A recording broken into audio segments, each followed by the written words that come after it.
All right, how's it going, everyone? Welcome. Gabriel Gonzalez here, and let's go into explore now about this recursion topic, part of the tools that we must have, especially as a functional programmers. And I slow down a little bit because I recently wake up, and yeah, it's quite late, by the way, in the morning. In any case, so why we have to look at recursion, right? That's a very interesting topic, and also we're going to explore some of these myths that are around on concepts like tail call optimization, proper call tail. All right. So here we're going to dive deep into this, which is something that we're going to do in today's video. To understand and explore and also put up practice, how can we now not only create our own recursion, but understand what is the problem that recursion solve. And that's the key idea of all of these particular tools or content that we have explored here. So why do we have now function purity? So what is the reason of that? Oh, it's because, let's go and make a quick recap of all of this, right? Especially on the functional programming. What is the reason of functional programming? Well, that we can now make sure that anytime that we call a function, we're gonna get what we expect, and it won't let our application in a wonky state, right? So by following a certain rules, so for example, like function purity, that hey, this function that follow these particular rules, whereas now it has an input and output, and the input and output must have a relationship, as well as you can pass direct inputs and to your functions to get direct outputs. You also can pass is indirect input that this function doesn't receive, but as long as you don't reassign them, and anytime you pass the same input, you're gonna get the same output. So this is function purity known as referential transparency. So anytime that now I'm going to call this function, I can replace the output of that in any different part of our application, and it won't change the state of our application in an unexpected way. So we also look at the argument adapters as a way to see how you can now work with this function, like this Lego block, and how you can fit each one of them by changing the shape of the function or the arguments, not only in terms of the number of stuff that you pass or the shape of the stuff, but also the order here matters. All right. And point 3 is just a way to see clearly from the reader of the code the relationship when you are doing all of this function call without passing the data points, without being explicitly to pass the input of that function. And because of this relationship, all right, this is known as equational reasoning.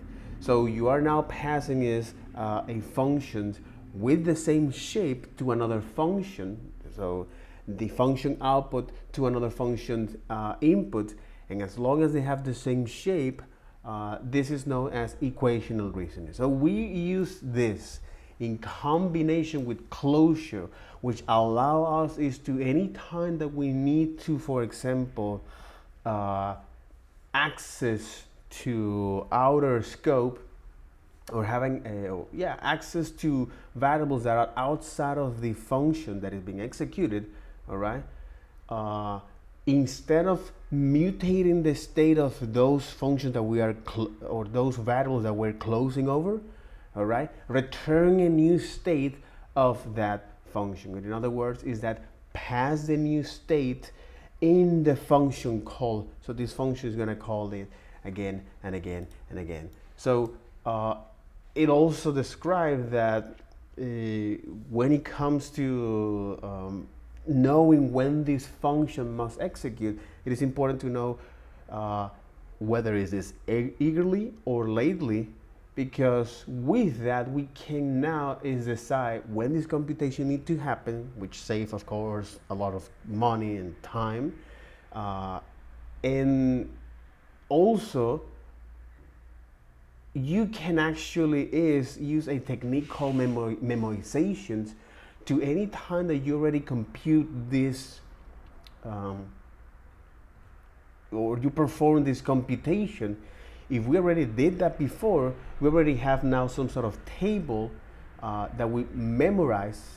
The concept here, the technical term is memorize, all right? I don't know why they call that, but this is part of the functional programming. So the moment that we now compute that, we already, of course, if we previously did that, then we're going to now return is the output. So this, of course, now increment is the space complexity, all right? However, the time or the computation now is being reduced dramatically. So also we explore here topics like generalizations and specializations, or the idea of generalization and specializations, and that give us is these particularly techniques when it comes to derive specializations or custom-made applications, such as partial application, which say, hey, I'm gonna give you now the arguments, a set of inputs now, and then the rest on the next call. Whereas curring say, instead of passing a subset of arguments right now and then the rest later on, I'm going to transform the input function, the inputs, and I mentioned here inputs in plural, into a series of functions that takes one input at a time. And by the time that you pass me all of the necessary input that this function needs, then I'm going to compute that up. Why is this important? Because sometimes we're going to see that a lot, this particular term known as curring, and how now curring is something that allows us is to redefine the shape of the function, all right? So by transforming is a huge function into a series of unity functions, it can give you now a sense of how you can fit all of these different functions like Lego pieces, which is part of the next concept, which is composition. So here on generalization techniques like partial applications and curring, sometimes you see, for example, in JavaScript, something known as loosely curring. It's because now this is something that allows you to redefine the shape of the functions, so another function inputs can take the return output of another function.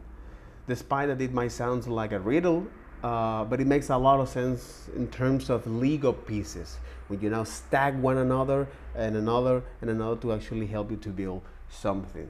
Build something, in this case, with a composition where you're going to now take is several of these functions, right? And then create now a new relationship here.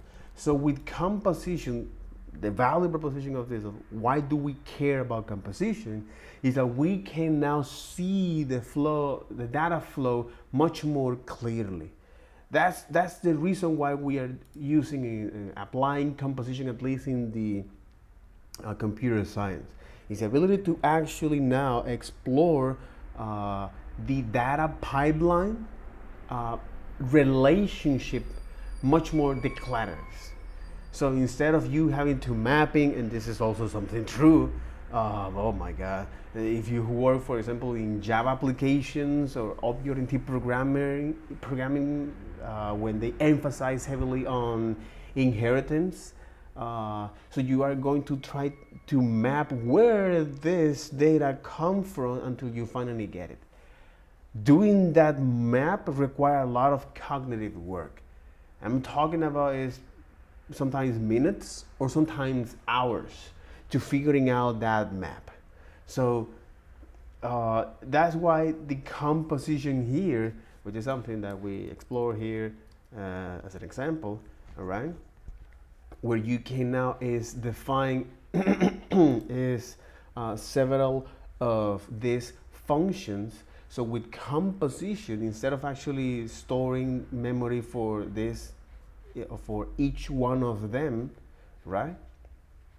Because here you are storing is variable for each one of those functions, and then by the time that you need that, you can change that. So instead of doing that, you're going to create now a function that creates or that returns the output of a series of functions. So for example, declarative ship rates. This is a very interesting example.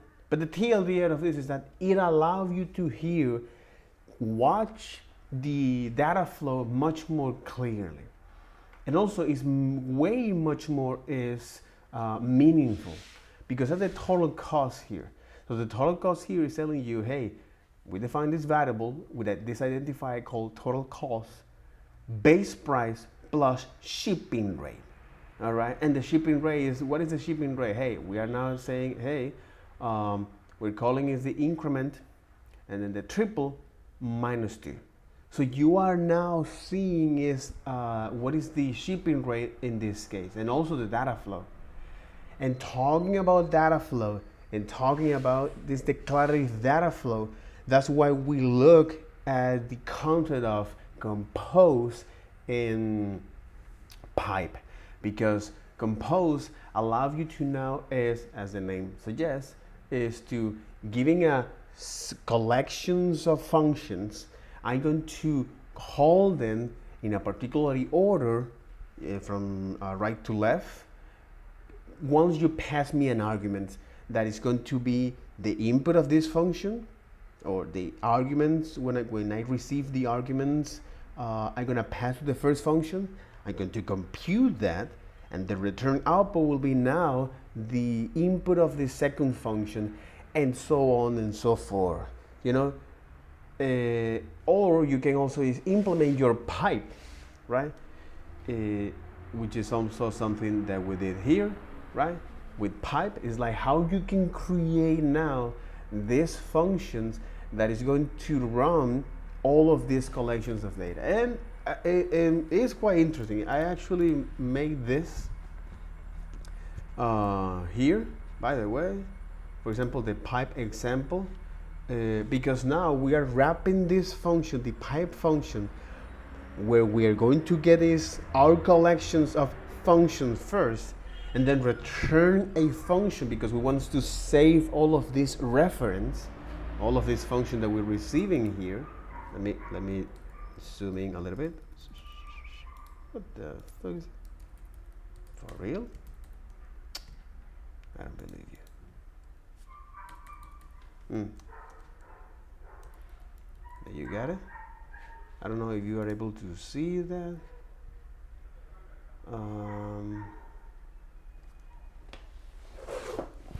Give me a second. So the idea here is that I'm going to receive these collections of functions that somehow I want to store that even after that function was executed elsewhere, all right? And by the time that they call me again with the argument or with the initial value, so what I'm going to do is iterate through all of those functions, get that function, and then pass that input, compute that function, and the output now will be is the new input that I'm going to pass to another one, and so on and so forth. And then I'm going to have now our result. So by the time that is done, all right, okay, now I'm going to is here. So the point here is that anytime that you see this kind of stuff, JavaScript behind the scenes now create is this stack frame, and this stack frame is a concept where it is a place where you can now put your variables, so your local variables, and your local variables as a way to keep track at which states they are. So when we look at this kind of stuff, Here, of course, we are doing now a mutation, you can see. So we are mutating that state, all right? But the point of this is that we are passing now this input as the output, this input as the output, this input as the output. So I mentioned this because we also look at with the compose, right? Which is you can use is that reduce write, because something that we're gonna talk about later on in this, not in this video, but on this course. And then we explore now at the immutability. So again, the TLDR of immutability is to describe that the const keyword is not what we think it is, especially in plain English, right? It's not the final value of this identifier. It works for primitive, so whether it's null, undefined, symbol, number, string, number, boolean, and big int. But when it comes to work with objects, all right, now is when things doesn't behave as we want. Of course, you can train yourself to know what's going on at the end of the day, but here, something that Kyle Simpson mentioned is, so the const keyword doesn't mean what we expect as a humans, right? It's not the final value, it's the final assignment here. And the final assignment is not most of the time what we care about. We care about is that this, as a programmer, this is the final value. This is the value that cannot be mutated. So, because of that, we look at how can, so why immutability is, why do we care about immutability? The TLDR is that this will be now the mechanism around when a change needs to happen, it doesn't go unaware of our side, right? So that's why we're looking here. And because of that, there's certain practice that we can do as a way to improve the communication to improve the reader's meanings when he's trying to understand the intention of this code. So we have now, for example, object.freeze. When you pass that as a parameter to the function caller, you say, hey, this object that I'm passing here is read only. However, this is not enough. So when you receive that argument or that parameter in your function, you need to create is a copy of that. And the reason of creating a copy is that I don't want to mutate the state. Also following is the functional programming approach. We don't mutate, all right? We just create is, even though most of the time they don't use any assignment at all. But in any case, in this case with JavaScript, which is a combination between the object-oriented programming and the functional programming, all right? It's a multi-paradigm language. So we create a new state of that and then apply some of the transformation that we need and then return a new state. However, a program that only is read-only is not useful at all because it's just like the newspaper, right? So you read that and then you throw that to the dog or you clean your backyard with it if there is nothing around, right? When for some reason you need to go out and dispose of your waste in your friend's house or in any guest house that you are, and the only thing that you see close to you is that piece of paper, newspaper. Yeah. Anyway, so because of that, all right, when it comes to apply is the immutability, we looked at this is something that we need to rely on third-party libraries right now, because we don't have that natively, you can use is now object.proxy for doing that as a way to trigger is when somebody is accessing to the property of this object, all right, and therefore now run some instructions here. So there you can define is now this tracking mechanism. So I think that's quite interesting with proxy completely. And so yeah, that's also something that I would like to explore, at least in today's video. When it comes to, I'm going to also show you this, implement a query, but not here. In fact, it's with the proxy. You look at this decoding question or the JavaScript question here, especially with the, this is operator precedence. Oh, this is from left to right. Again, this is something that you should know.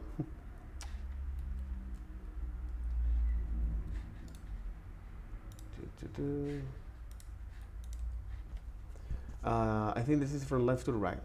This is evaluation.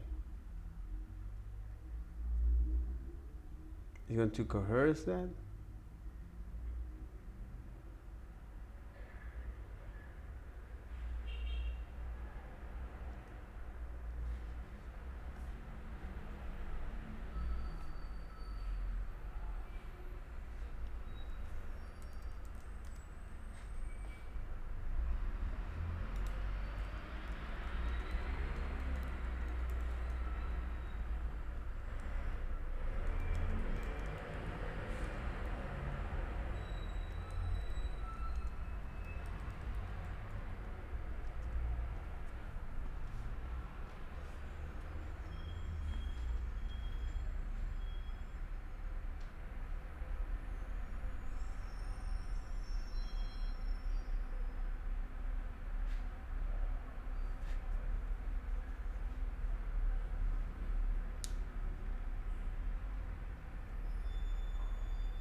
It's because of type coercion. Anyway, anyway, it's because of type coercion. Oh my god. Anyway, but I just want to explore is the proxy here, bro. Exactly. Proxy 1 and proxy 2. There you got it. Yep. So this is JavaScript here. What does this code snippet to the right output by console log? And then you have another one, right? So, so you're creating this now two data structure here, an object and a map, right? So first thing first, you are now is reassigning a value to the, you are defining as an object here, a property called foo with the value 1, and then you set the map with the property 2, foo and 2. So object of foo, it will be now 1, which is great. And when you're trying to get that value, it will be foo. The question here is that you can do this you can do this because now we are working is I'm gonna put these things here. Exactly. So far so good. You can actually do that. All right. I wouldn't recommend it. I would recommend you to go with the predefined methods that map provide you. But in any case, you can do that.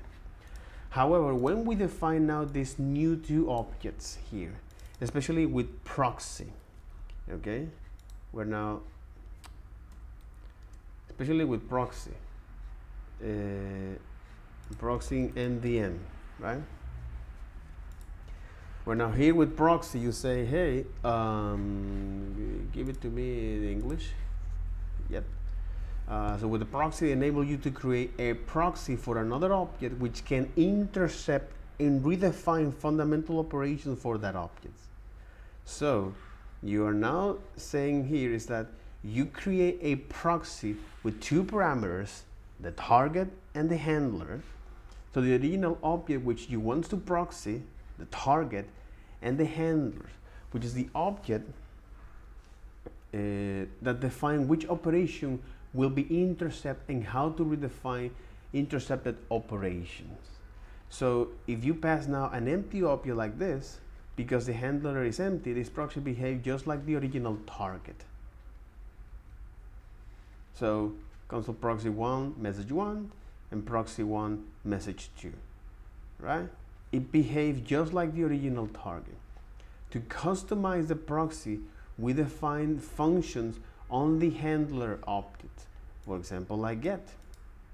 So in our case, when we do this kind of stuff, the target and the target, if you pass now a handler as an empty object, all right, they're going to behave the same as it is, right? So in other words, you're gonna get now the value of 1 for this proxy object, which is object 1 here, and the other is proxy map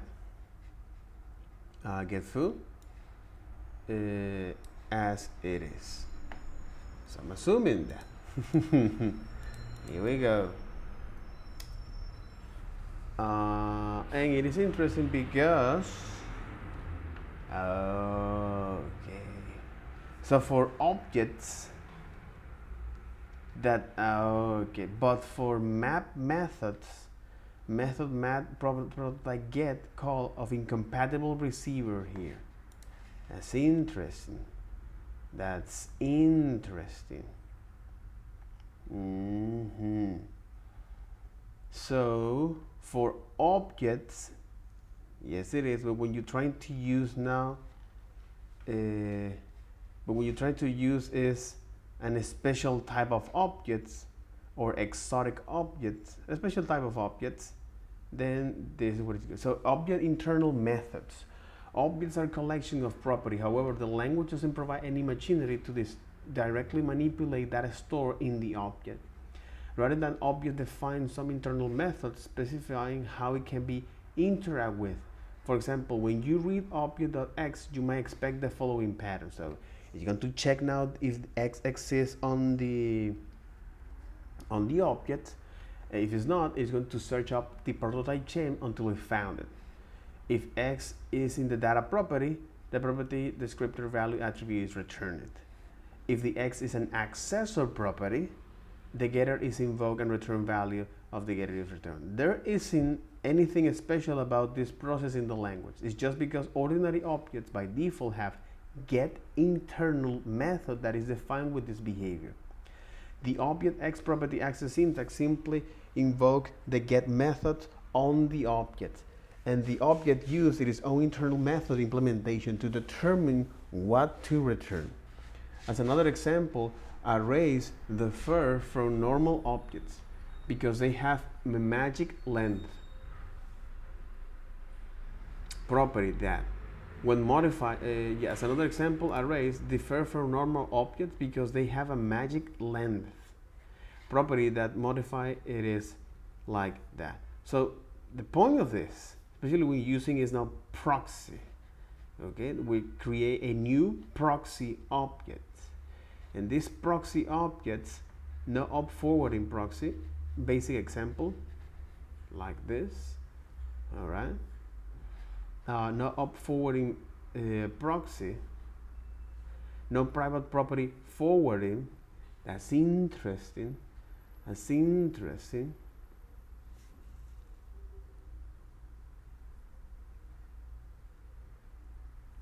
The operation has been properly forwarded. But no private property forwarding. For example, that's another example here. It's like no private property forwarding. Interesting. And that's also something great. So no property forwarding, for example, in this case, cannot read private member name, which is a great stuff, as a way to encapsulate that data, to abstract that data in. An abstraction is just a way of how you can make these two stuff easy to understand without so you can look at this stuff independently, and there's another one, and then you can understand that. So they don't, despite that they have a relationship amongst them. So, okay, this is something great of this, following the validation, manipulation in objects, value correction, and an extra property of this, a complete traps list key. All right. And you may wonder, why am I looking at this? Why this is important? Okay. Well, because with proxy, we can define now it won't forwarding, so you can access to private methods in classes. All right, makes a lot of sense. And the other is that for other data structures like map and set, you can get that data. So there is no proxy prototype property. Oh, that's interesting. And this is a keynote of these objects. It's because there is no proxy prototype property, so proxy instance does not have any special property or methods. AKA, so when you're trying to create now a property, so when you're trying to access the property along the prototype change, proxy doesn't create that. Interesting. So proxy instance do not have any special property or methods. That's one of the reasons why, for example, in both of these cases, enter your answer here, one line for each log.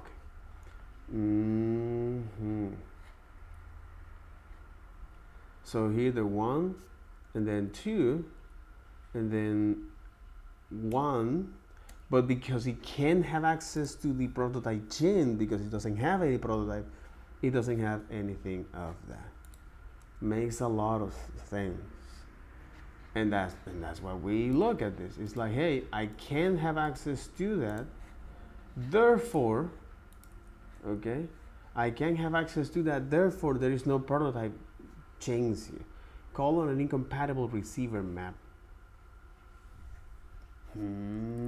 Again, this is part of the nuance here of why this stuff actually doesn't work, or it works. Right, you can also ask here chat or claw to give you now a meaning, but we know what it is, which is when you create now a proxy object, it doesn't have any prototype change, so therefore you don't have that. So therefore you cannot have access to all the property and method that inherit for. The error occurred with proxy.get because map prototype get method rely on internal slot of the map object that aren't properly propagated through the proxy.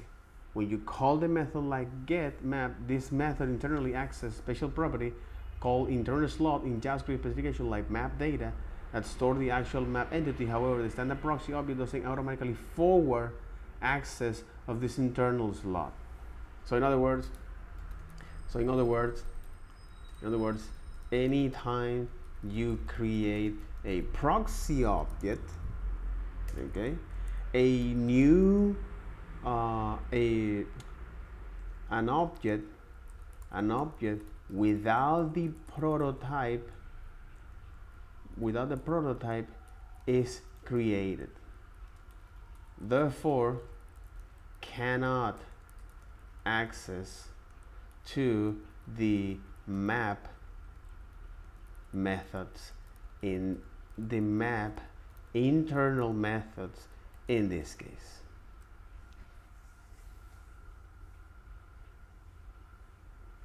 Yeah, that's a good way to summarize your explanation. Capture the essence of the problem. When you create a proxy for a map or the candidacy, to be more specific, the proxy object itself doesn't have same prototype chain as the target object, while the proxy interceptor property accessor, it doesn't automatically replicate the internal slot that JavaScript built-in objects like map, set, promise, array, and etc. rely on. This internal slot, like when you call the proxy.get, of course, that's why it comes. Your solution of binding the method call back to the original object is exactly the right approach.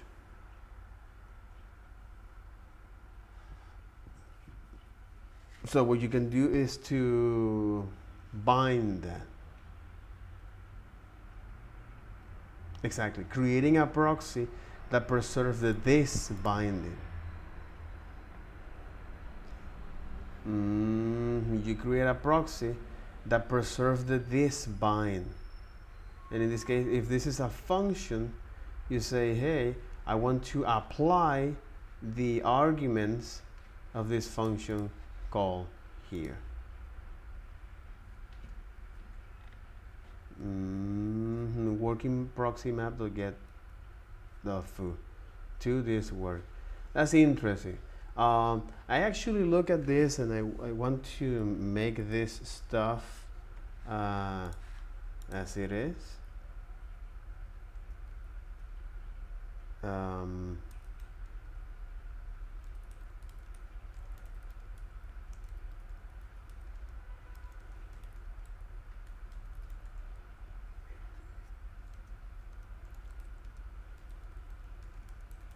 Yeah, since proxy doesn't,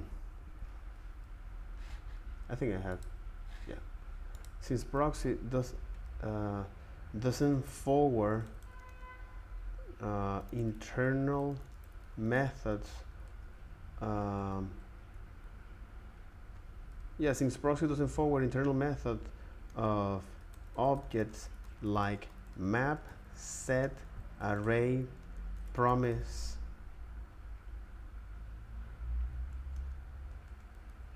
so we can have access to it.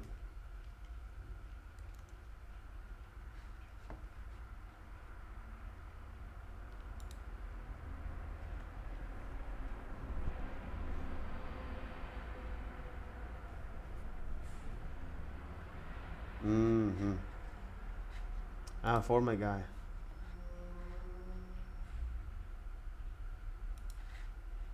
Oh, okay, get it.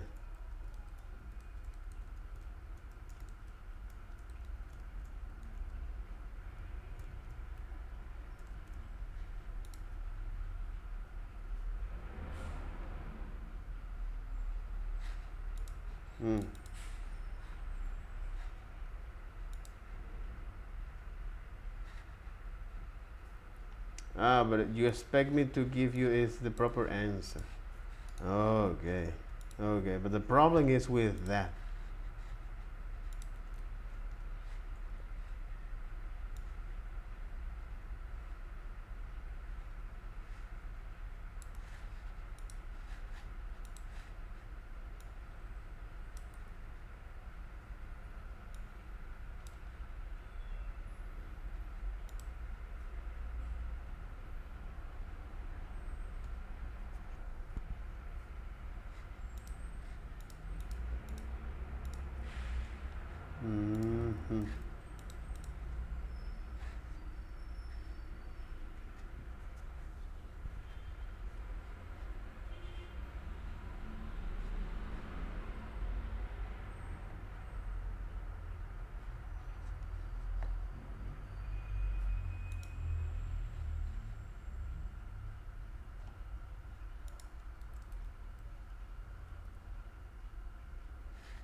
Like map, array, promise.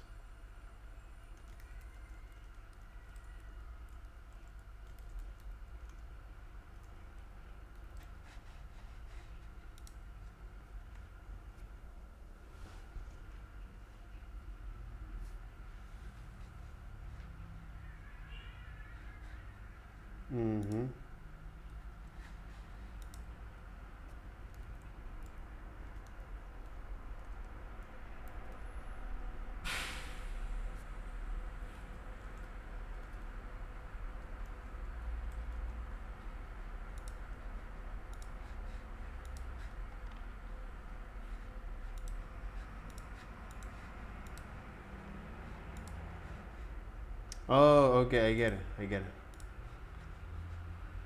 Mm.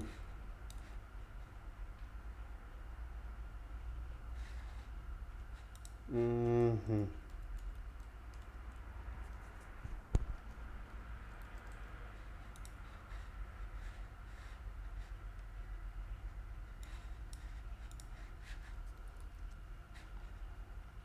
Mm-hmm.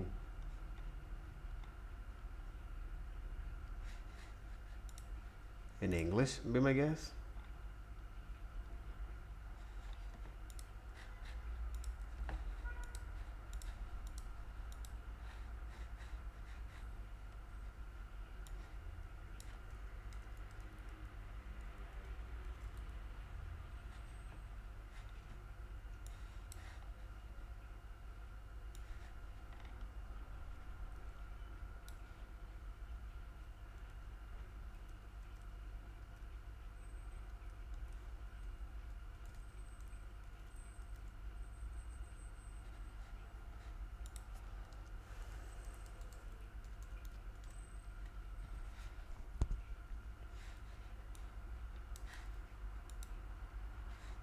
Mm-hmm.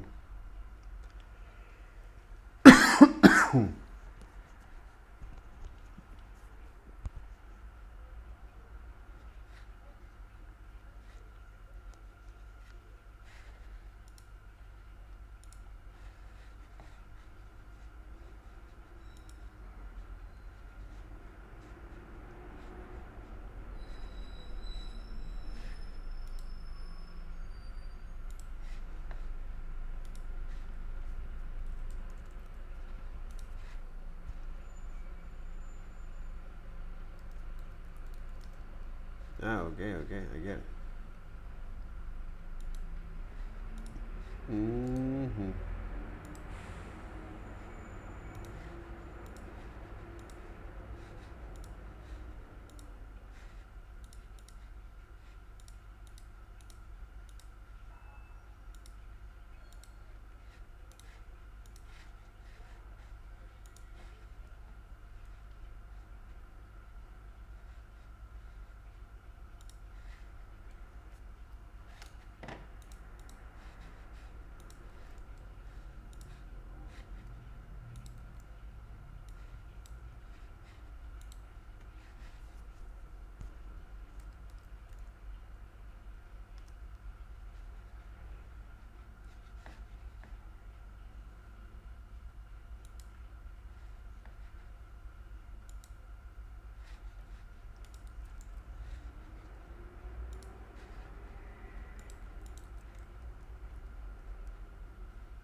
Okay.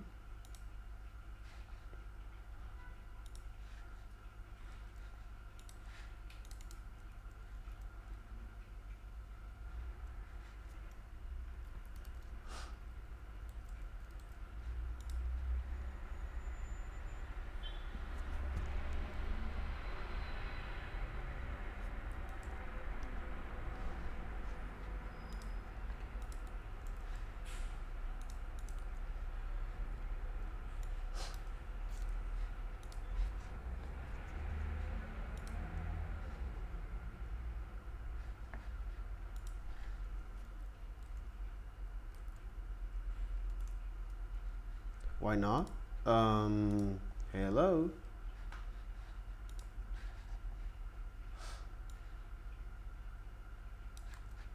Oh, okay.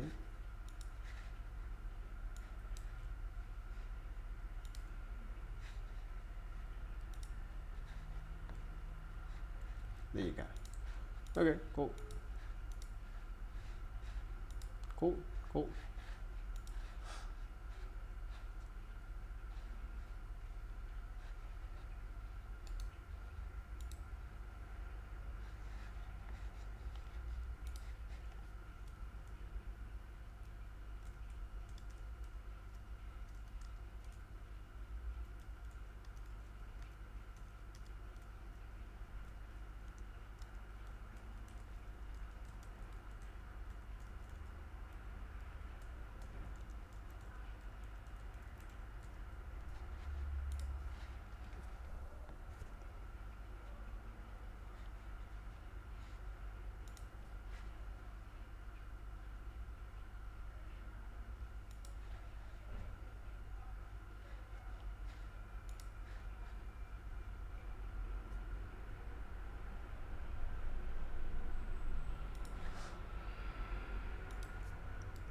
It's something like what?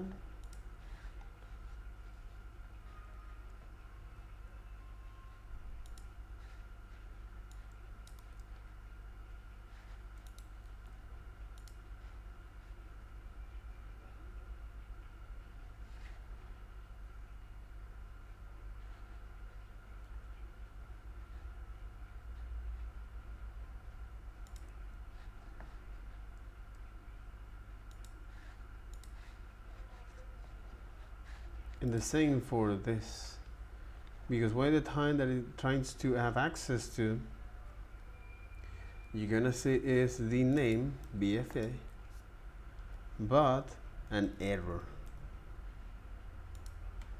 because it cannot have access to private method.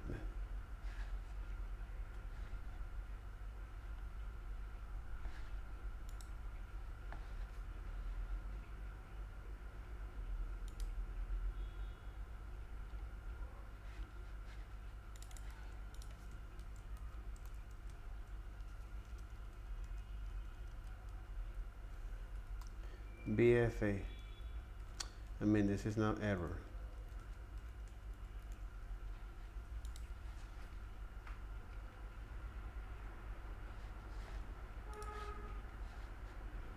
But that is because of that.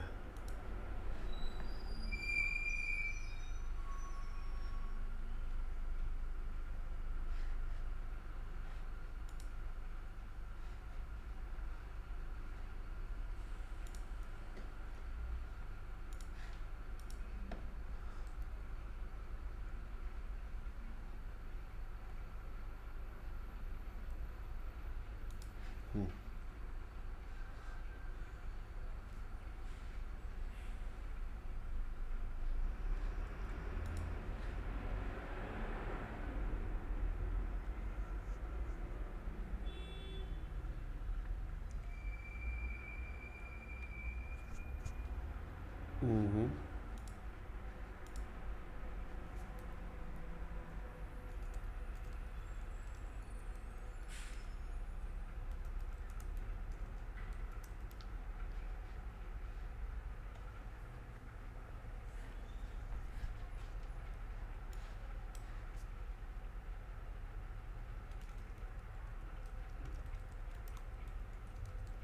Mm-hmm.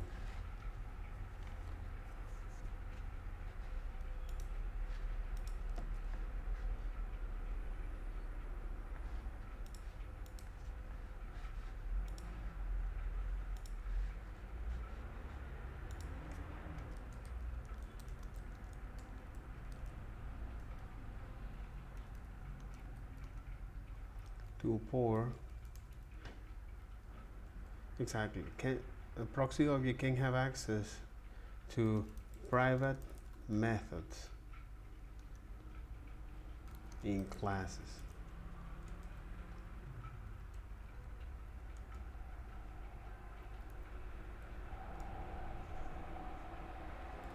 Yeah, private method in classes. Yeah, proxy API can have access to private method in classes.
Mm-hmm. I mean, this is great. And I mentioned this, and I know this is not part of the entire course of this, all right? Because what we really care in today's video is just the recursion. Now, speaking of which, so we look at the proxy here because with proxy, it allows you to now is intercept is any of these internal methods that somebody wants to have access, and therefore trigger a handler, trigger some set of instruction, right? Now, this is also something that with immutable data structure it allows you to. So we can, with these immutable data structures, at the end of the day, they are just a control mechanism that allows to, any time that a change happens, it doesn't go unaware. Pretty much like Git, how that Git work, right? So that's very interesting. And when it comes to talk about recursion, okay, we look now at recursion as the way of how you can solve these particularly small problems and then the big problem of that. But in any case, let's go to dive deep a little bit here, shall we? Bring up that word, recursion. It sends shudders through the spine of many of you because you're thinking, it's so difficult and so complicated. And I want to assuage those fears. I want to allay those fears and tell you that recursion is not as complicated as it's often made out to be. I remember distinctly when I was back in school, who knows how many years ago, I remember feeling frustrated and confused by this topic. But I think it's more related to our lack of proper perspective on the topic than the fact that it is just inherently hard to understand. And as a functional programmer, as somebody who aspires to use functional techniques, your toolbox would be incomplete if you were to say, no, I'm just not ever going to use recursion. It is a significantly important tool, so we should spend a significant amount of time making sure that we can get comfortable with this topic. Let's take this example of wanting to count the number of vowels in a string. I've got the quick brown fox jumps over the lazy dog. I don't even understand. That's a weird thing from the days of typewriters because that's a sentence that has all of the letters in the alphabet in it, and that's why that sentence exists. But it's just the first thing that came up on a Google search. So there you go. There's a sentence, and we want to count how many vowels exist in that sentence. And you can imagine very straightforwardly an iterative approach, which is what I'm doing on lines 5 through 13. I'm setting up a counter, I'm doing a loop over that, and I'm checking to see if it's one of those 5 letters that is a vowel, and if so, incrementing my counter, and then returning the number. And indeed, the answer is 11. The problem with this looping approach is that the looping approach is basically telling us you have to read the code to convince yourself of what it does. You cannot simply glance at any given for loop somewhere and absolutely know what that for loop is going to do. You have to read it and execute it. To the extent that it's written pretty simply, it doesn't take a lot of mental processing power, but you cannot glance at this and immediately know what it's doing. So this is one of those situations where we might ask, is there some more declarative approach? And there are multiple ways to solve this problem. I am not suggesting that recursion is the only way to do so. But recursion is going to be a significant solution or an important solution that we should get more comfortable with, because there will be some problems where recursion is much more of the best answer to the problem, and in fact, some cases, almost the only practical answer to the problem at hand.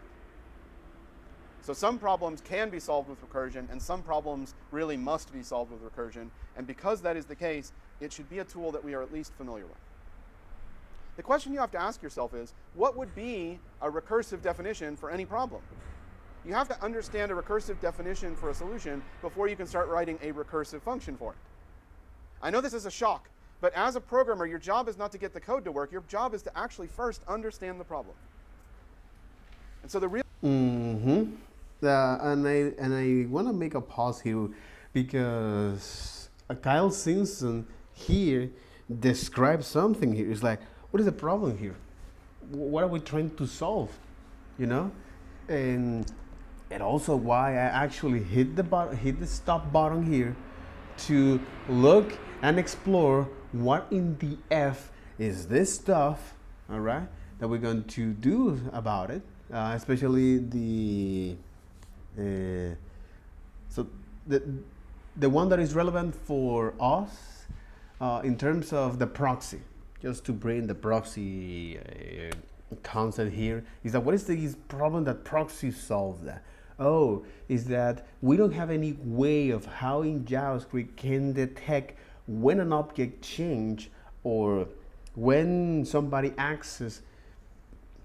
We don't have any we didn't have any native mechanism to know when somebody get in your house. All right.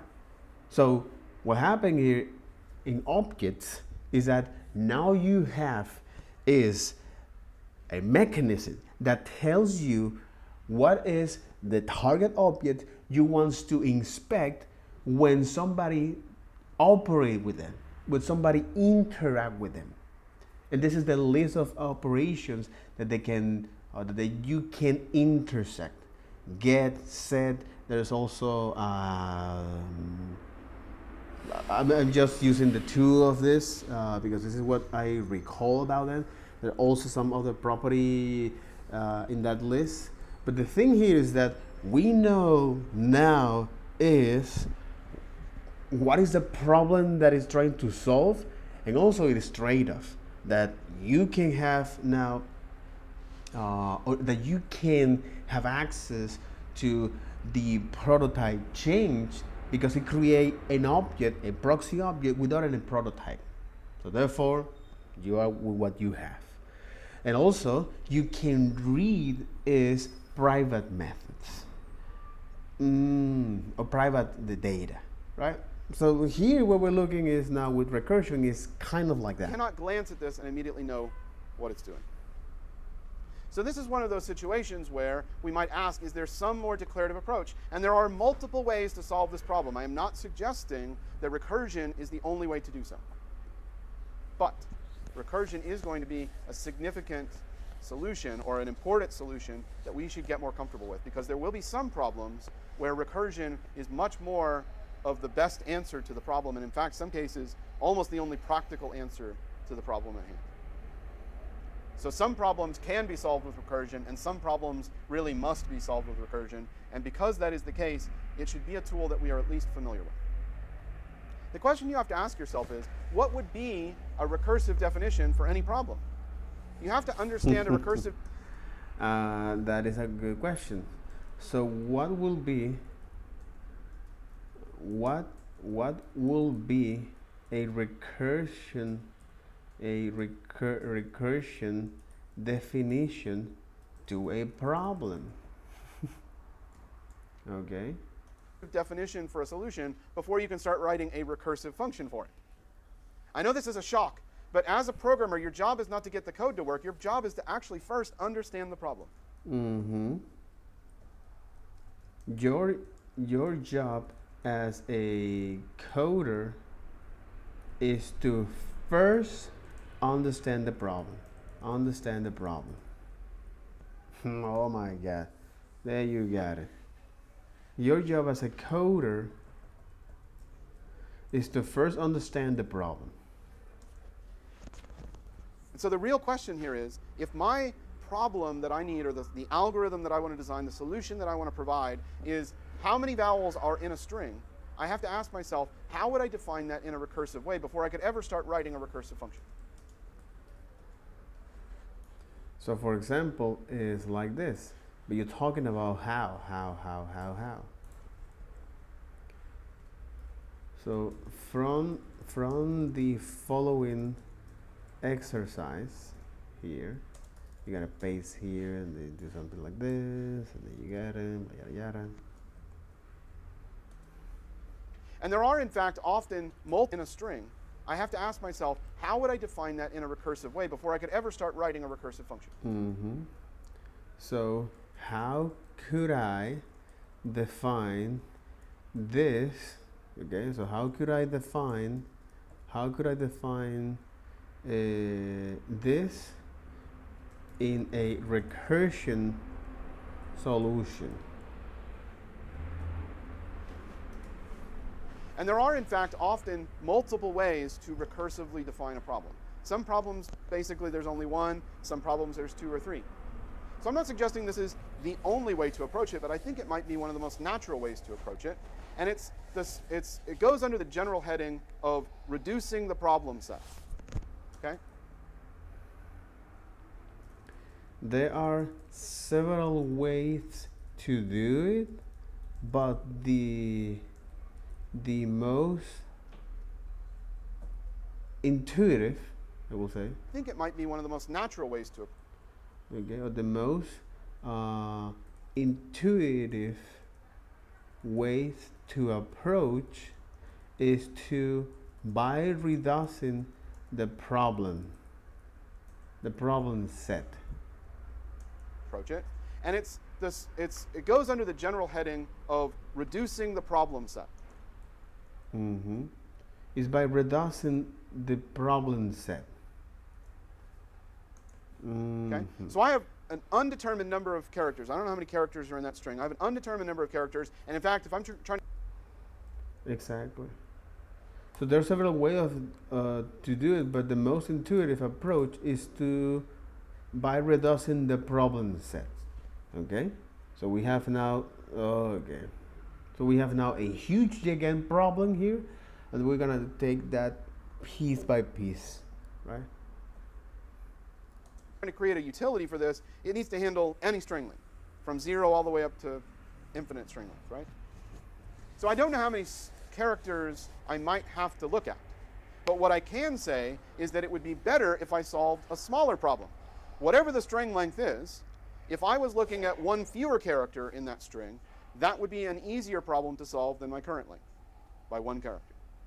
And if I can think of it as reducing it by one character, then I can think about doing that again, and now I've reduced by another character, and doing that again, and now I've reduced by another character, and so on. And so we can, from that way of thinking, by saying I want to reduce my problem set to something that is easier to solve. From that way of thinking, we can say the number of vowels in this string can be defined as the number of vowels in the first character plus the number of vowels in the rest of the string. Now, number of vowels in the first character sounds like a silly question to ask, but it's basically just a binary choice. Is it vowel or not? So it's a 0 or 1 sort of question. And whatever that number is, plus however many vowels are left in the string. And then I could repeat that process by saying I've got a smaller string, and I could say, how many vowels are in that one? As a matter of fact, I could do that exact thing that I just described iteratively. You could set up a for loop that looked at the first character, said if it was a vowel or not, added 0 or 1 to the count, and then reduced the string size. As a matter of fact, that's sort of what we're doing with the index here. We're sort of indexing through the string rather than trimming the string down. But we're saying, how many vowels are here, plus how many vowels do I need to count in the rest of the string? That's the recursive or a recursive way of thinking about the problem. So let's try to set out to design a recursive function that solves this problem. Every single recursive solution is going to have, at a minimum, a base condition. The base condition is how you know when to stop. It's just like in a for loop where you have a test condition that tells the for loop to stop so you don't get an infinite loop. In our case, the base condition most naturally is I have an empty string. Because if I have an empty string, I can definitely tell you there are 0 vowels in the empty string. So that's what I'm checking on line 2. I'm saying if string.length equals 0, just return 0. That is a base condition. And then I need to ask, what do I do if it's not 0? Well, I need to count whether or not the current character is a vowel, and then I need to count all the vowels in the rest of the string.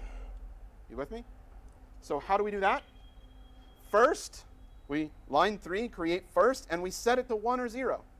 If string sub 0 is a vowel, we set it to 1. Otherwise, we set it to 0. And then line 4, we take whatever that value was, and we add it to the count of the vowels in the rest of the string. String.slice with 1 says slice off the first character and give me the substring that's left. So make it a smaller problem. Smaller and smaller and smaller problem. So if we started out with a string that was 100 characters, the next time we called it, we'd be at 99, and then at 98, and at 97, and all the way down until we got to a string length of 0, in which case we'd get 0. Now we'd have all those stacked up ones and zeros, ones and zeros, ones and zeros, and they're all in a big, giant, basically addition string. 0 plus 0 plus 1 plus 1 plus 1 plus 1 plus 0 plus 0. And we just need to compute all of that. And that's what the return statements are going to do, and they're going to give us back the number, in this case, the number 11. Now here's why I think recursion gets confusing for people. I think recursion gets confusing for people because they force themselves to try to think about the implementation of what's happening with recursion. The same way they think about the implementation when they write the for loop. And this is where we get off track because recursion is not designed to be an imperative approach. It's conceived to be a declarative approach. Remember, declarative says, I'm not concerned with how it happens. I'm concerned with the outcome. With the outcome, what it does. So if I can say, in my mind, that I understand the idea that you could count all of the strings, all of the vowels to the right of me. I don't know how you're going to do it, but I understand that you could theoretically do that. And I can understand the problem of whether or not this single character is a vowel. And I can understand the idea that those two things add together to give me a total count. Then I do not need to concern myself with how that other sub-problem gets solved. You can, if you want to be a computer scientist, start drawing all these diagrams of the stack frames and the function call and what the values are, but I think that's where people get off track. It's not that I don't want you to understand that stuff, but that's really deeper, like, that's like computer science level kinds of stuff where you need to track all the memory frames and all that stuff. What I want you to think about as a functional programmer is, can I break this problem into some pieces that are easy to understand? I understand that character 1 is either a vowel or not, and I understand. Exactly. Is that can I understand this problem by pieces? Is can I break this problem? Can I break this problem? Can I break this problem into pieces? Where into I some can pieces that are easy to understand. I understand that character 1 is either a vowel or not. I can break this problem into pieces that are easy to understand. Can I break this problem into pieces that are easy to understand? So solve this problem. So solve part of solve a part of the problem now, and then the rest somehow. And I understand that there is some way to compute how many vowels are left in the other string. And I'm going to add those two together and give you your result. And that's as far as we really should have to go in terms of conceiving and authoring our recursive algorithms. If you find yourself having to go deeper than that, then recursion might not be the solution that is best for you. Hopefully, that idea will resolve some of the frustration that you may have built up in the past about recursion being confusing to author, confusing to understand. And the point that I want to make here is that even though there is some degree of imperativeness in this code is much less imperative than the iterative equivalent on the previous screen. If you get to the point where you start to be able to understand the patterns that happen with recursion, and there are a couple of major patterns that almost all recursion fits into. One of them is solve the subproblems. That's the one I just talked about. Do something and reduce my problem set into a subproblem and keep reducing. Another one's called divide and conquer, which takes a giant problem set and says, can I eliminate half of the problem? And then can I eliminate another half of the problem and another half of the problem? That's another pattern for it. If you can get to the point where you understand those patterns, then you will start to be able to see a recursive problem like this and say, oh, I know exactly how they're solving it. They're solving it with the iterative subproblem. They're solving it with divide and conquer, etc. Okay? And there's a tremendous amount of math behind that, and none of that math even matters. All that matters is that we can trust that that stuff works. You don't have to be able to write the inductive proof for this thing, You just have to be able to intuit that I understand that this part of the problem could be solved, and this part of the problem I can concretely solve, and now I'm done. Exactly. This part of the problem I could solve. That I understand that this part of the problem could be solved. Exactly. So solve a part of the problem now, and then, it's to understand.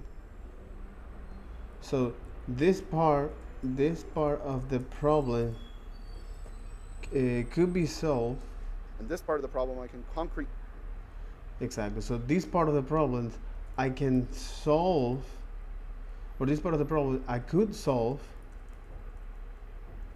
and this part of the problem I concretely solve, right? Because that's the whole entire things of this, is to, hey, can I break this problem into smaller pieces, whether it's to divide and conquer, or to doing it this iterative approach. And there are right now two approach or two patterns here. So divide and conquer, and divide and conquer. That's interesting. So there are right now two patterns here: divide and conquer, and divide and conquer, and iterative approach. Completely solve, and now I'm done.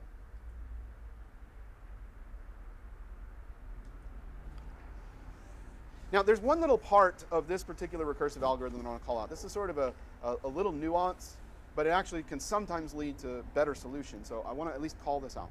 It's one thing that's always kind of bugged me about recursive solutions. The problem with recursion is that we try initially to understand the implementation, but first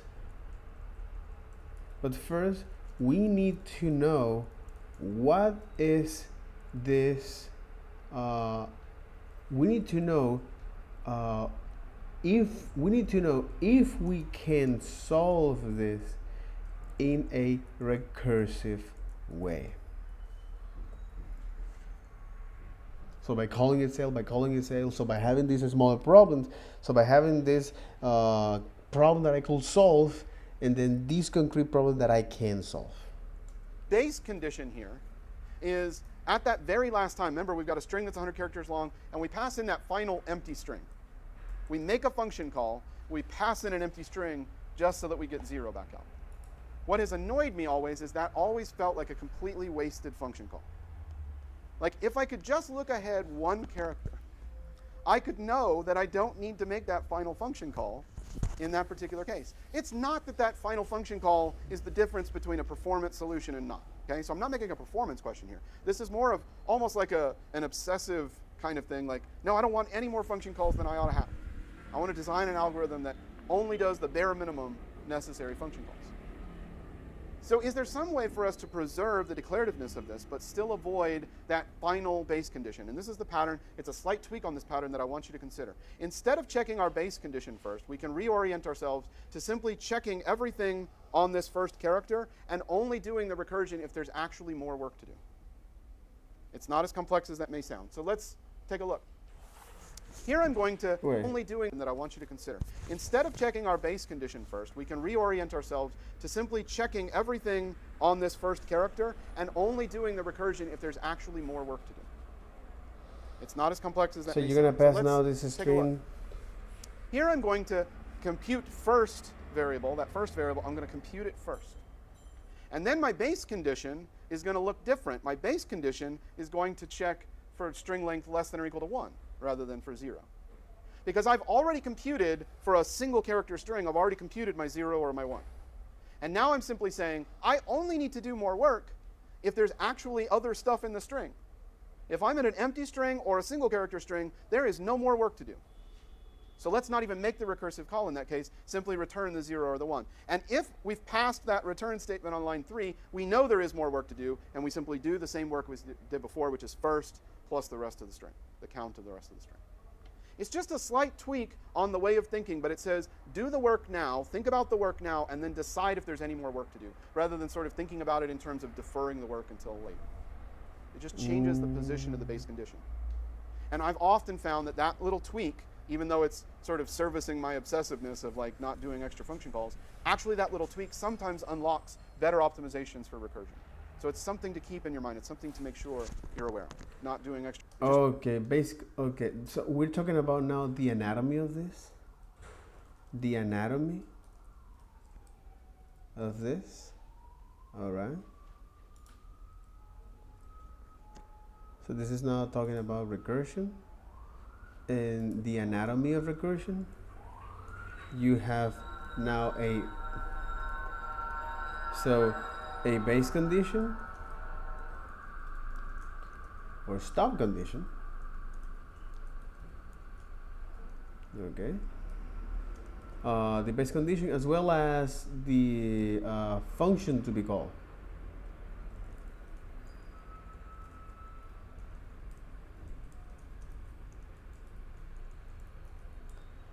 Exactly, the base condition, all right? The calculation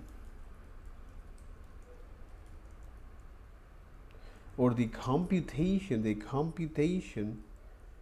you need to do, and then the function to be called. Changes the position of the base condition. So here what you're doing is that, hey, if the string, so I'm taking is now this first, right? And say if the string, okay, it's like foreseeing that, hey, if you have now more length, if it's not, so I reach to the end of that, okay, now I want to return is first. Otherwise, now I want to is compute that.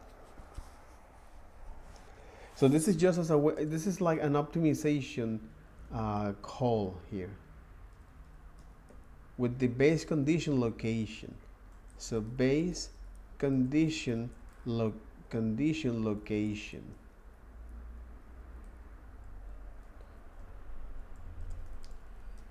with the finder. Yeah, with the base condition location. All right. So here, sometimes this kind of base condition locations for evaluation redoes a function call, meaning a space optimization space optimization technique. And I've often found that that little tweak, even though it's sort of servicing my obsessiveness of like not doing extra function calls, actually that little tweak sometimes unlocks better optimizations for recursion. So it's something to keep in your mind. It's something to make sure you're aware of. Okay, let's try out an exercise to practice this whole idea of recursion. In this exercise, you're going to be writing a palindrome checker. If you don't know what palindromes are, this is one of those like classic interview questions. A palindrome is a string that reads exactly the same forwards and backwards. So for example, A, B, C, B, A. If you reverse that, it's still going to say A, B, C, B, A. Okay? So that is a palindrome. There's a couple of base cases, by the way. An empty string is a palindrome, and a single character is also a palindrome, because it reads in both directions. Also, we should point out that both the string ABA and the string ABBA, both of those are palindromes, because in both cases they read the same backwards and forwards. Okay? Now, there's a very straightforward way of solving this problem iteratively. And there's a good chance on some interview question somewhere that somebody's going to have asked you implement it iteratively. But because we're talking about recursion, we want to move beyond the iterative approach where we just simply go through all of the characters one at a time. We want to move beyond the iterative approach and try to think about it recursively. I'm not going to tell you exactly how to do it, but there is a hint here that points at exactly the right way to think about palindromes in a recursive sense. So I want you to make sure you read that hint as you tackle this exercise. If you look in the exercise, there's an isPalindrome function that you need to fill out the definition of. It should be recursive. And also, there's a set of test cases down here at the bottom, and all of these should end up printing out true. So make sure you test your isPalindrome function with these particular test cases. Okay, let's talk about the solution to the recursion exercise. If it helps, you might have wanted to try it iteratively first just to wrap your head around it, but the hint in the README really was designed to help you skip right to thinking about the isPalindrome. As we said in the lecture just a little while ago, there are various different strategies for solving things recursively, and one of those strategies, a very common strategy, is solve the subproblem. Reduce the problem set by one or more and solve the subproblem. So that's what's hinted at here, is that the question of if an arbitrarily long string is a palindrome can be formulated recursively at. Exactly. Can you define this into a subset of problems? So I have now this problem, which is I'm checking here this, and so I have this subset of or I have this problem that I could solve, and then I have this smaller problem that I can concretely solve, and do that, and so on and so forth.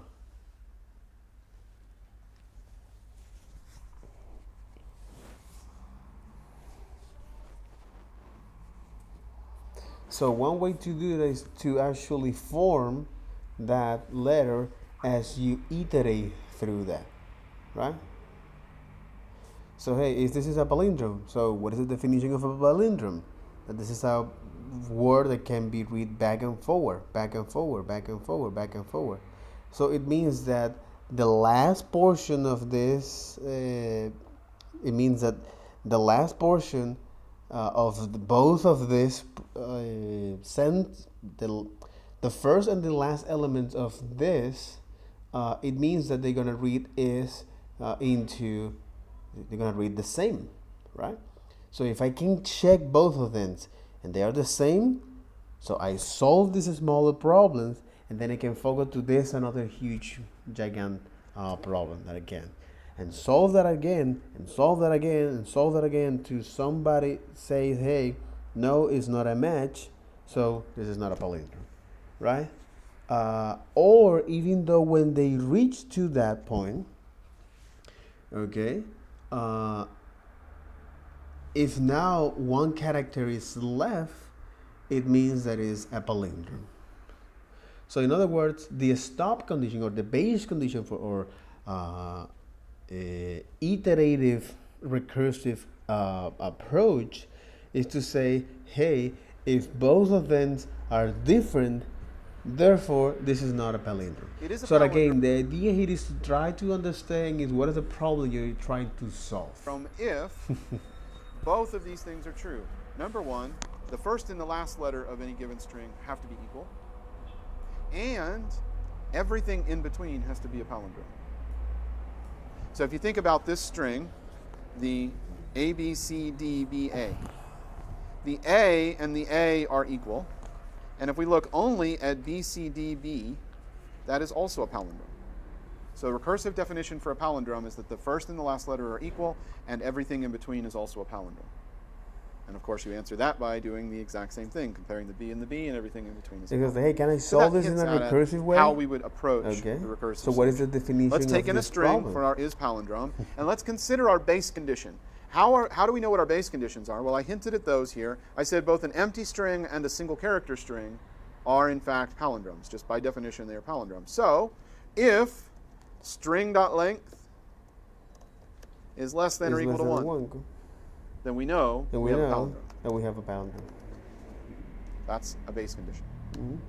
Now, if we are in a length that is 2 or greater, then we know we need to do some comparison of characters. So if we are, so the way to look at those characters, we'll set up the first variable, we'll look at string sub 0, and the last variable we'll look at string of string.length minus 1.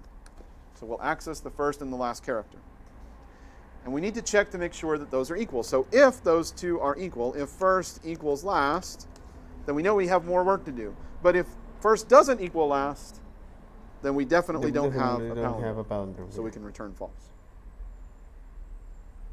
If the first does equal last, then we want to solve the sub-problem, which is the stuff in between, is that a palindrome? Even if there's nothing in between, we still have that question of, is it a palindrome? So we can simply call... So here we can call is palindrome without both of them. Without the first and the last. Is palindrome with a substring.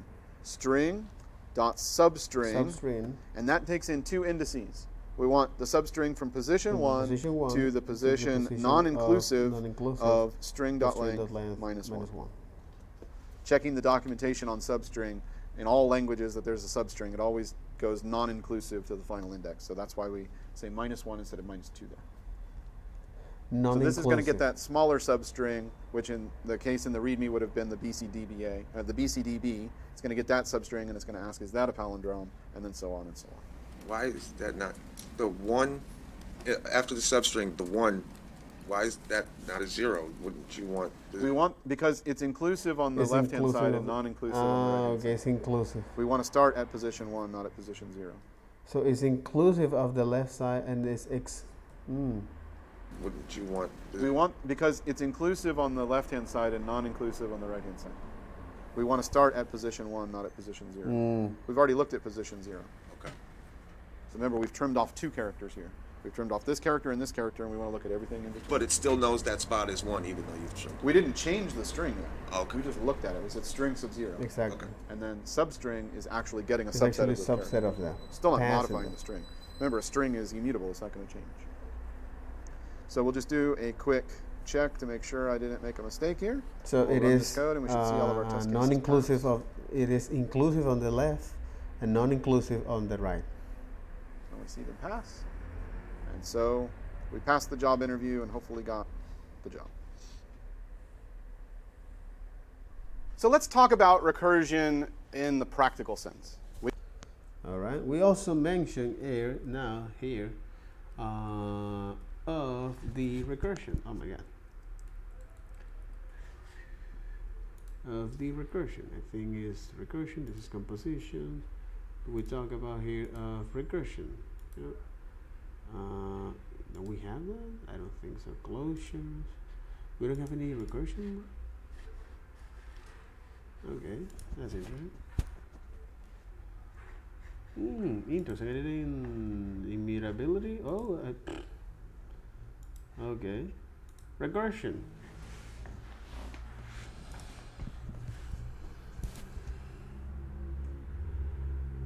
Wow, I didn't create now a recursion of that. That's to me is quite interesting and silly, bro. I don't bet. Just recording questions. Query. Yeah, but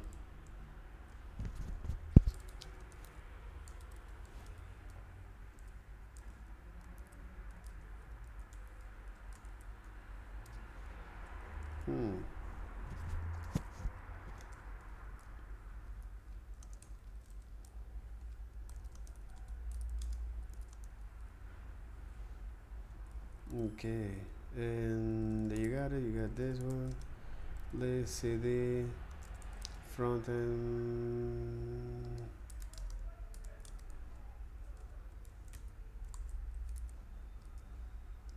And you got now the functional LightJS. Wow, didn't have anything. I don't believe they get status. The recursion exactly. In here. I'm going to stash this.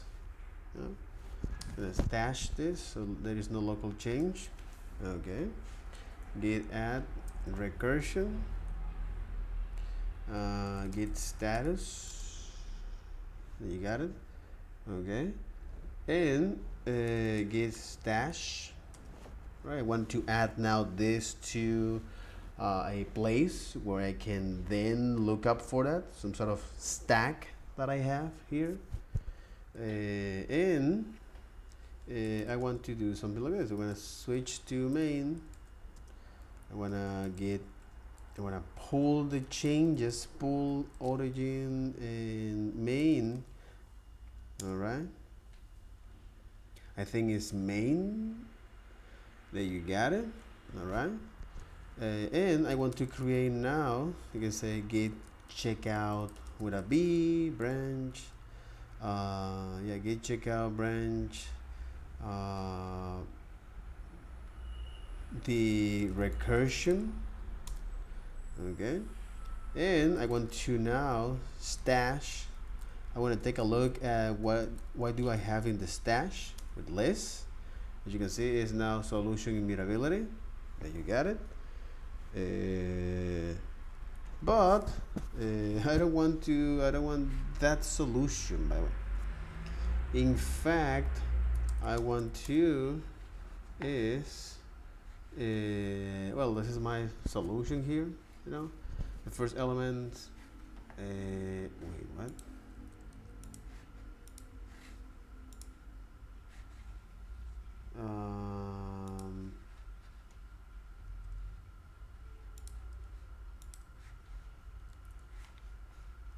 Oh, I did I no git stash pop. So I want to get the first elements here. So drop here now. There you got it. So we have recursion. But despite that we have now recursion, we don't have is the exercise from there, right? So I just want to take a look at the exercise here. Okay, let's try out an exercise to practice this whole idea of recursion. In this exercise, you're going to be writing a palindrome checker. If you don't know what palindromes are, this is one of those like classic interview questions. A palindrome is a string that reads exactly the same forwards and backwards. So for example, A, B, C, B, A. If you reverse that, it's still going to say A, B, C, B, A. Okay? So that is a palindrome. There's a couple of base cases, by the way. An empty string is a palindrome, and a single character is also a palindrome because it reads in both directions. Also, we should point out that both the string ABA and the string ABBA, both of those are palindromes because in both cases they read the same backwards and forwards. Okay? Now, there's a very straightforward way of solving this problem iteratively. And there's a good chance on some interview question somewhere that somebody's going to have asked you, implement it iteratively. But because we're talking about recursion, we want to move beyond the iterative approach where we just simply go through all of the characters one at a time. We want to move beyond the iterative approach and try to think about it recursively. I'm not going to tell you exactly how to do it, but there is a hint here that points at exactly the right way to think about palindromes in a recursive sense. So I want you to make sure you read that hint as you tackle this exercise. If you look in the exercise, there's an isPalindrome function that you need to fill out the definition of. It should be recursive. And also, there's a set of test cases down here at the bottom, and all of these should end up printing out true. So make sure you test your isPalindrome function with these particular test cases. Okay, let's talk about the solution to the recursion exercise.